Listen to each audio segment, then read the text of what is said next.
10 days before my wedding, a man in a gray polo shirt stood on my porch holding a clipboard and asked if this was the residence of Declan Ray. My name is Nessa, and when I said yes, he asked a second question that stopped my entire life mid-sentence. And is his wife home? I want to walk you through exactly what happened after that, because it is, without exaggeration, the strangest and most destabilizing week of my adult life. And it started with a single word: wife, spoken by a total stranger standing on a welcome mat I'd bought specifically for the house Declan and I were supposed to move into after the wedding. Some background, because none of this makes sense without it. Declan and I met 4 years ago at a friend's housewarming party, in the kind of low-key, unremarkable way most real relationships start. He worked in logistics for a shipping company, traveled a fair amount for regional operations reviews, and had this specific, steady calm about him that I found enormously attractive after a string of exhausting relationships with men who ran hot and cold. He was consistent, predictable, in the best sense of the word. He called when he said he'd call. He showed up when he said he'd show up. We moved in together after 18 months. He proposed 2.5 years in, at a small Italian place we'd been going to since our third date, and I said yes without hesitation, the way you do when you genuinely believe you understand the entire shape of the person kneeling in front of you. Here's the detail that I need you to sit with, because it becomes the entire hinge of this story. Declan had told me, fairly early in our relationship, that he'd been married once before, briefly, in his mid-20s, to a woman he described as basically a stranger by the time we split. A marriage that lasted less than 2 years and ended, he said, in an amicable, uncomplicated divorce that finalized years before I even met you. He never brought it up much beyond that initial disclosure. I never pushed. It felt like ancient history, the kind of thing you mention once for honesty's sake and then never need to discuss again. I had no reason, in 4 years, to think otherwise. The man on my porch that Tuesday afternoon introduced himself as a process server, which I genuinely didn't fully understand the function of until he explained it to me, patiently, the way I imagine he's had to explain it to a lot of confused, shell-shocked women standing in their own doorways. He was there to serve legal documents, not to Declan, as it turned out, but originally addressed to a woman named Celine Ray, at an address that, according to his paperwork, was this one. Our address. I don't know anyone named Celine, I told him. There's no one here by that name. He checked his clipboard again, frowned slightly, the particular frown of a man whose job depends on getting an address right and who now suspects he might not have. This is the most recent address on file for her, registered about 8 months ago, according to the update. He turned the clipboard toward me, not fully, but enough that I could see a portion of a header at the top of the page. I caught 2 words before he pulled it back, apologizing, saying he wasn't actually supposed to show me the contents since I wasn't the named party. The 2 words were, divorce petition.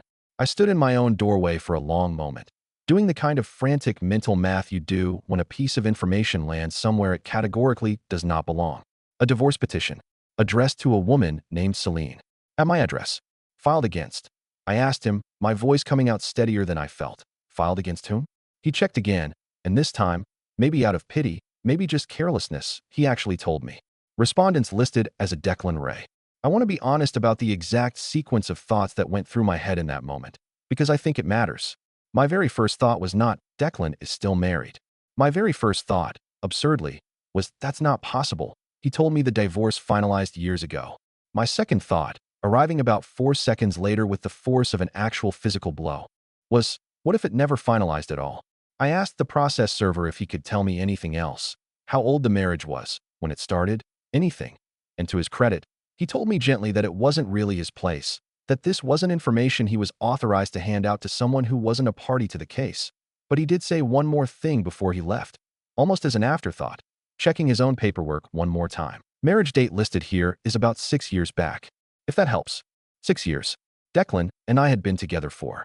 Which meant, doing the math right there on my own porch with a stranger in a polo shirt watching me do it, that whatever marriage this petition referred to had started 2 full years before he and I even met.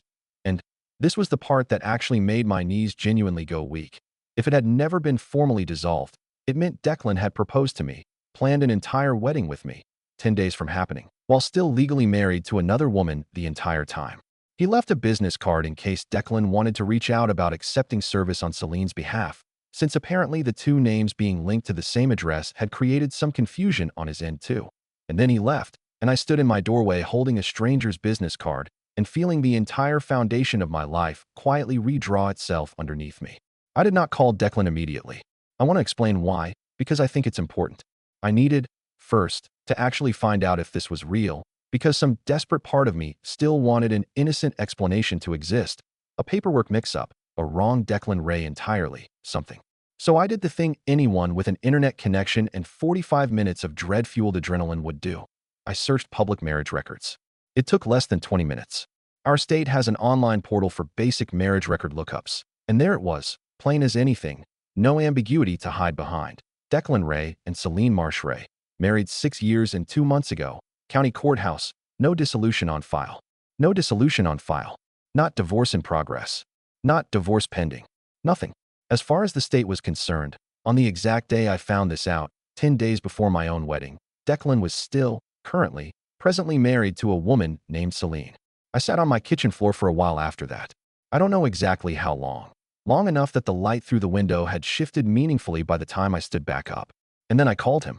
He picked up on the second ring, cheerful, mid-work day, completely unaware that his entire architecture of lies had just been handed to me by a man with a clipboard. "Hey, what's up?" "Who's Celine?" I said. The silence on the other end of that call was the loudest silence I have ever experienced in my entire life. I actually pulled the phone away from my ear at one point to check we hadn't been disconnected, because it stretched on so long. And when he finally spoke, every trace of casual workday energy had drained completely out of his voice, replaced by something careful and flat and afraid. "Where did you hear that name?" "A process server came to our house today looking for her, Declan. Divorce papers. 6 years ago. No dissolution on file. You're still married to her. Right now? Today. 10 days before you're supposed to marry me." The pause this time was even longer than the first. When he finally spoke, it wasn't a denial.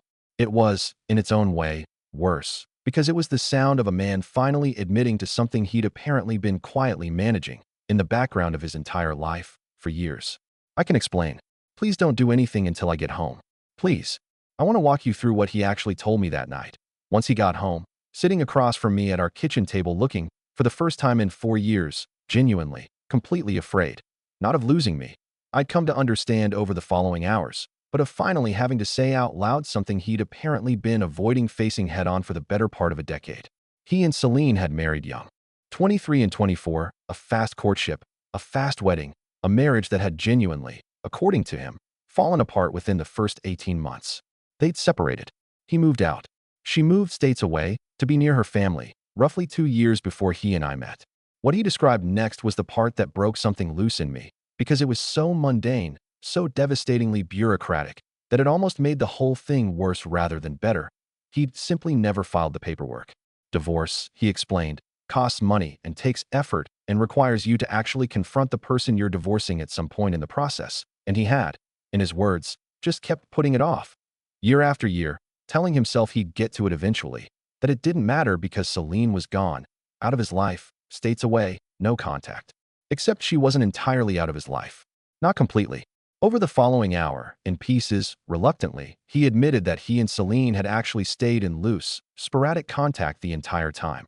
A text here, a call there. Nothing consistent, nothing he considered a relationship, but enough of a thread that when he'd told me, for years ago, that the divorce had finalized years before I even met you, it hadn't been a small omission. It had been a complete fabrication, one he'd apparently decided, at some point early in our relationship, was easier to maintain than the actual, more complicated truth, that he was still legally, technically, currently married to someone else the entire time he was building a life with me. Why? I asked him, the same question everyone in this position eventually asks, because there is no version of the answer that survives contact with basic decency. Why let it get this far? Why propose? Why let me plan an entire wedding? His answer, delivered quietly, staring at the table rather than at me. Because every time I thought about actually dealing with it, filing the paperwork, telling you the real timeline, it felt like it would blow up everything, and it just kept feeling easier to deal with later. And later kept never coming, until it was 10 days before the wedding and there wasn't a later left. What made everything worse, and this is the detail that, months later, still occasionally makes me feel physically sick when I think about it, was the reason the papers had finally been filed at all. It wasn't Declan. It was Celine. She had, according to what came out over the following days through the actual legal process, recently gotten engaged herself to someone new and needed the marriage formally dissolved in order to move forward with her own life, and had finally, after years of loose informal contact with Declan about getting around to it eventually. simply filed the petition herself and had him formally served, because she'd apparently run out of patience waiting for him to do it. Which meant, sitting with this months later, that if Celine hadn't happened to get engaged to someone else around the exact same window that I was 10 days from marrying Declan myself, there is a real, genuinely chilling chance that none of this would have surfaced at all, that I would have walked down an aisle, said vows, signed a marriage license that would have been, legally, completely void, married to a man who was already, invisibly, married to someone else the entire time, and I might never have found out. Not that week. Not that year. Maybe not ever. If Declan had simply continued putting off the paperwork the way he'd put it off for 6 straight years already. I called off the wedding that same night, obviously. I want to skip through the logistics slightly. The vendor calls, the excruciating conversation with my parents, who had already flown in from 3 states away and had to be told, over dinner at their hotel, that the wedding they'd traveled for wasn't happening, and why. My mother's face doing something I'd genuinely never seen it do before, somewhere between horror and a very specific, very cold anger. Because I think the more important part of this story is what I learned in the days after. Once the shock started to settle into something closer to clarity, I did, eventually, reach out to Celine. Not immediately. It took about 2 weeks before I worked up the nerve, but I found her on social media, sent a short, careful message explaining who I was and what had happened, and she responded within an hour, and what she told me reframed the entire situation yet again in a way I wasn't fully braced for. She had genuinely believed, for years, that the divorce paperwork had been handled, that Declan had told her, more than once during their sporadic contact, that it's basically done, just waiting on the county to process it. A lie so specific and so procedural sounding that she'd had no reason to independently verify it herself, especially once she'd moved on with her own life, states away, uninvolved in his day-to-day. She only discovered the truth, that nothing had ever actually been filed, when her own lawyer, prepping her new engagement's paperwork, ran a standard records check and found the marriage still fully active, 6 years after she believed it had ended. 2 women, both told a comfortable, procedural lie designed to keep them each moving forward without asking further questions. Both, in our own separate timelines, planning entirely new futures, her new engagement, my wedding, on top of a legal reality that neither of us had any way of knowing was false, because the one person with the actual information had simply decided, repeatedly, over years, that honesty was more inconvenient than deception. I want to tell you what the actual date of my originally scheduled wedding felt like, because I think it's worth describing. I didn't attend a wedding that day. Obviously, mine had been canceled 11 days earlier. I spent it instead at my sister's house, the way I imagine a lot of people in this exact situation end up spending their would-be wedding day, surrounded by the small circle of people who'd actually shown up for me through the entire unraveling. My parents, my sister, my 2 closest friends from college, none of whom needed further explanation for why I didn't want to be alone that particular day. My sister made a toast that evening, half joking, half completely serious, to the wedding that didn't happen, and to the accidental, almost absurd stroke of luck, a stranger's engagement in another state, entirely unrelated to me, entirely outside my control, that had saved me from marrying into a legal situation I might never have even known was fraudulent. I laughed, genuinely, for what felt like the first time in almost 2 weeks. It felt strange and necessary in equal measure. It's been about 6 months now. I moved out of the house we'd been sharing within a month, into a small apartment on the other side of the city, deliberately putting distance between myself and the version of my life that included Declan and the 6-year lie that had been quietly sitting underneath our entire relationship the whole time. I started therapy not long after, specifically to work through something I didn't have great language for in the immediate aftermath. The strange, specific vertigo of realizing that an entire legal document I was 10 days from signing, a marriage license, would have been meaningless the moment I signed it, void from the start, because the man standing across from me had never actually been free to enter into it. My therapist has helped me understand that the particular shame I felt in the first few weeks, the reflexive, how did I not know this loop, wasn't mine to own. There is genuinely no reasonable amount of vigilance that protects you from a partner who has decided, repeatedly, over years, to simply not do the paperwork and then lie fluently about having done it.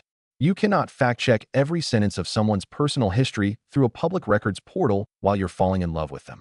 That's not how trust is supposed to have to work, and the fact that it turned out to be necessary in my case is a reflection of Declan's choices, not a failure of my judgment. I think, more than anything, about that man in the gray polo shirt on my porch, and the specific, narrow coincidence that put him there 10 days before my wedding instead of, say, 10 days after it, or 10 months after it, or never. I think about how completely arbitrary the timing was. That Celine happened to fall in love with someone new around the same general window that I happened to be finishing my own wedding planning, two entirely separate timelines that had no reason to intersect at all, except that they both ran through the same unresolved lie sitting quietly at the center of both of them. My mother said something to me a few weeks after everything happened that I still think about often. We were sitting at her kitchen table, and I was doing the thing I did constantly during that period, turning the whole timeline over and over, trying to extract some sense of how I'd missed something this large for 4 full years. She said, "You didn't miss anything, Nessa. There was nothing to see. He built this specifically so there'd be nothing to see. You didn't fail to notice a lie. You just happened to be standing at the exact spot where two completely unrelated people's honesty finally caught up with him at the same time." I've thought about that a lot since. I think it's the truest thing anyone said to me during that entire period. I don't know how Declan and Celine's actual divorce proceedings ultimately resolved. I made a deliberate choice not to follow that particular thread once the initial legal dust settled, because I decided fairly early on that continuing to track the specifics of his life wasn't going to help me build my own backup. I do know, through the kind of secondhand grapevine that seems to follow every messy ending like this one, that he's still, as of a few months ago, single, living alone, which I'll admit produced a complicated, not entirely generous feeling in me the first time I heard it. Something between vindication and a kind of tired, hard-won indifference. I check things very differently now with anyone new I get to know, not obsessively, not from a place of constant suspicion, but with a baseline understanding I simply didn't carry before all of this. That some of the most important facts about a person's life are things you cannot verify through observation or vibes or 4 years of otherwise consistent, reliable behavior. Sometimes you actually have to check the paperwork. I didn't know that, genuinely, before this happened. I know it now, permanently, in a way I wish I'd never had to learn. If you've ever had an entire hidden legal reality about your relationship surface through something as random and out of your control as someone else's paperwork, someone else's timeline, someone else's decision entirely unrelated to you, I want to hear about it. I think there's something strange and almost darkly comforting about realizing how many of these stories hinge not on our own vigilance, but on some completely unrelated stranger's life intersecting with ours at exactly the right, or wrong, moment. 10 days. One clipboard. That's all it took to learn which version of my life was ever actually real.